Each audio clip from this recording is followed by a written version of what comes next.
الحمد لله رب العالمين، والصلاة والسلام على سيد الأنبياء والمرسلين وعلى آله وأصحابه أجمعين ومن تبعهم بإحسان إلى يوم الدين. أما بعد، فأعوذ بالله من الشيطان الرجيم. بسم الله الرحمن الرحيم. وجعلنا منهم أئمة يهدون بأمرنا لما صبروا وكانوا بآياتنا يوقنون. مشفق و مربی حضرات، اساتذہ اکرام اور سامعین اعزاز، اللہ تعالیٰ نے ہمارے لیے جس ماحول اور جن حالات کا انتخاب فرمایا ہے وہ بہت اہم اور بہت نازک ہے، اور حقیقت تو یہ ہے کہ یہ حالات، یہ سرزمین اور یہ عہدہ تو کسی بڑے مجدد کا طالب تھا، لیکن خدا کی کسی حکمت بالغہ کے تحت ہی یہ دور ہمارے حصے میں آیا ہے، اس میں ہمیں زمانے کے بے رحم اشاروں کو سمجھنا اور طرح طرح کے خطرات اور چیلنجوں کا مقابلہ کرنا ہے۔ ذالک تقدیر العزیز العلیم۔ اس لحاظ سے ہمیں حالات کا غلا شکوہ کرنے کے بجائے رب کریم کا شکریہ ادا کرنا چاہیے کہ ہم امتحان حیات میں ایک مشکل بچے کے قابل سمجھے گئے ہیں۔ جینے کا قصد ہے تو سکون کی نہ کر تلاش، جینے کا قصد ہے تو سکون کی نہ کر تلاش، یہ زندگی کشاکش پیہم کا نام ہے۔ محترم حضرات، ہمارے ملک ہندوستان میں ہم مسلمان اقلیت میں رہتے ہیں، لیکن یہ اقلیت اتنی بڑی ہے کہ اکثریت کے بعد اس کا دوسرا نمبر ہے، اور دنیا کے کسی بھی ملک میں مسلمان اتنی کثیر تعداد میں نہیں رہتے۔ دوسری اہم بات یہ ہے کہ یہ ایک جمہوری ملک ہے، اور اس کی سیاست میں اور قانون سازی میں ہم انقلاب انگیز اثر ڈال سکتے ہیں۔ اسی طرح اس ملک میں مسلمانوں کی اہمیت اس لیے بھی بڑھ جاتی ہے کہ یہ وہ تنہا ملت ہے جو خدا کا واضح پیغام رکھتی ہے، جو آخری آسمانی کتاب اور سیرت نبوی کی دولت سے مالا مال ہے۔ ہمارے پاس نوع انسانی کے لیے رحمت و ہدایت کا عظیم سرمایہ، اسوہ نبوی، حیات صحابہ اور معیار انسانوں کے کردار و عمل کا عظیم ذخیرہ موجود ہے۔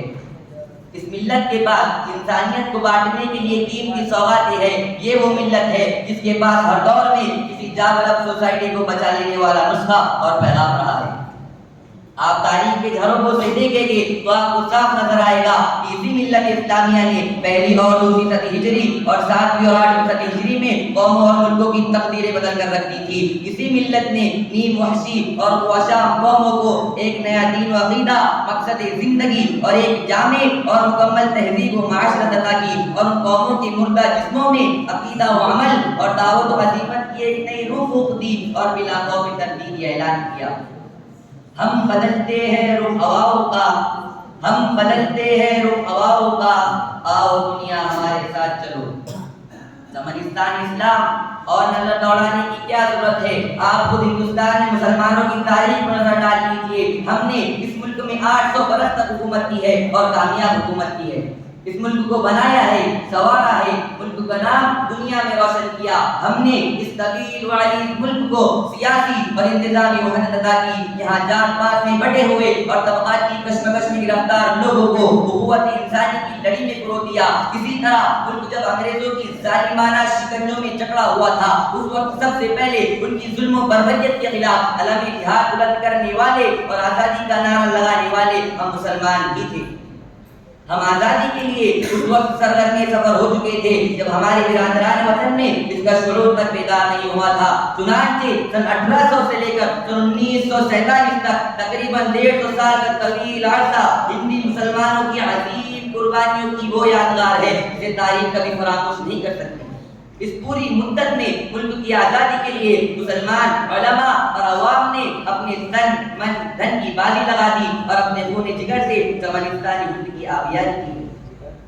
جلتا ہے چراغوں میں لہو اہل وفا کا، جلتا ہے چراغوں میں لہو اہل وفا کا، سنتے ہیں کہ رنگین تیری شام بہت ہے۔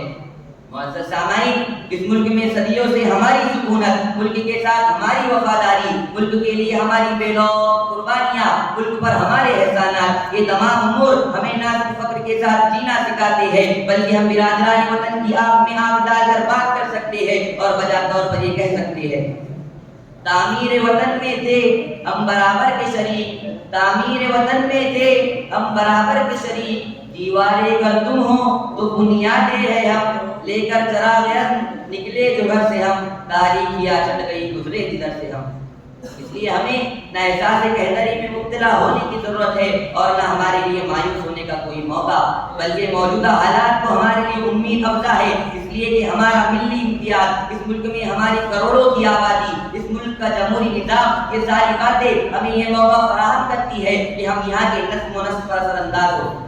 اگر ہم اپنی امتیازی صلاحیت کو ثبوت دیں، اکثریت کے مقابلے میں زیادہ محنت کریں، اپنی اہلیت و افادیت اور خلوص و صداقت کا مظاہرہ کریں اور ہمارے اعتبار سے اپنے آپ کو ممتاز و فائق ثابت کر دیں تو ہم اس ملک کا رخ تبدیل کر سکتے ہیں۔ اور یہ منظر ہم اپنی آنکھوں سے دیکھیں گے کہ ہم ملک کی قیادت کی تعریف نہیں ہوگی بلکہ ملک کی قیادت خود ہماری تعریف ہوگی۔ ہمیں سورج کا چراغ لے کر ڈھونڈے گی، یہاں کی خاک کے ذرے ذرے اور درخت کے پتے پتے سے یہ آواز آئے گی کہ اس ملک کو بچانے والے کہاں ہے، وہ آئے اور اس ملک کو بچائے۔ اور ہم یہ کہتے ہوئے آگے بڑھیں گے، ہم ہیں اگر تو خونے جگر کی کمی نہیں، ہم ہیں اگر تو خونے جگر کی کمی نہیں، جتنے چراغ وزن چاہے جلائے جاؤ۔ محترم حضرات، علت وقت کا لحاظ کرتے ہوئے میں اپنی گفتگو کو اس امید پر ختم کرتا ہوں کہ میری حقیر سی معروضات نے آپ کے نہا خانہ دل میں جگہ بنا لی ہوگی اور آپ کے سروں میں یہ سور سما گیا ہوگا کہ ہم مایوس ہوئے بغیر اور ہاتھ پر ہاتھ رکھ کر بیٹھے رہنے کے بجائے میدان عمل میں اترے گے اور اس ملک کے گیس و برہم کو سنوارے گے۔ کیا عجب یہ بہکی بہکی باتیں رنگ لے آئے، کیا عجب یہ بہکی بہکی باتیں رنگ لے آئے، بڑا باہوش رہتا ہے میرا دیوانہ فن ساقی، نمود صبح کاذب ہی دلیل صبح صادق ہے، افق سے دیکھ زندگی کی یہ ابری کرن ساقی۔ واخر الدعوانا۔ ماشاءاللہ۔ ہم